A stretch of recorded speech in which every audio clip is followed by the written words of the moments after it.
سعودی عرب کے ساتھ معاہدے کا دائرہ کار دیگر ممالک تک بڑھ سکتا ہے۔ وزیر دفاع خواجہ محمد آصف نے معاہدے سے قبل امریکہ کو اعتماد میں لینے خفیہ نکات کی شمولیت کا تاثر یکسر مسترد کر دیا۔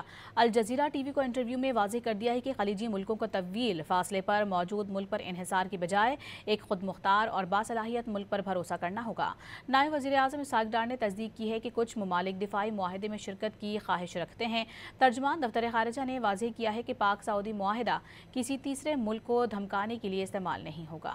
سعودی عرب کے ساتھ دفاعی معاہدے کی کوئی خفیہ شرائط نہیں۔ اس معاہدے کا دائرہ کار دیگر ممالک تک بھی بڑھ سکتا ہے۔ الجزیرہ ٹی وی کو انٹرویو دیتے ہوئے وزیر دفاع خواجہ آصف نے باور کرایا کہ اپنی سلامتی کے لیے خطے کے ممالک کو میلوں دور کسی دوسرے ملک پر انحصار کرنے کے بجائے ایک خود مختار اور باصلاحیت ملک پر بھروسہ کرنا ہوگا جو انہیں حقیقی تحفظ فراہم کر سکے۔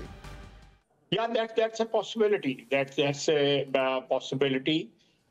If and when there is an indication from GCC country or countries, definitely the bilateral arrangement which was reached upon yesterday, we will definitely consider inclusion of other countries, which is, I think, a natural outcome of this arrangement, that ultimately this will be expanded to a level whereby some sort of security umbrella will be provided to the countries in this region, provided it will be not dependence on some other distant power or distant countries.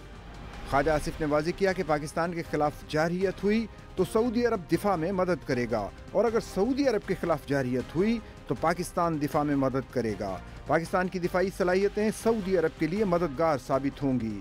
دنیا اس وقت ایٹمی جنگوں سے محفوظ ہے اور امید ہے کہ آئندہ بھی ایسا ہی رہے گا۔ نائب وزیر اعظم اسحاق ڈار نے تصدیق کی کہ کچھ ممالک دفاعی معاہدے میں شرکت کی خواہش رکھتے ہیں۔ اس حوالے سے ابھی کچھ کہنا قبل از وقت ہوگا۔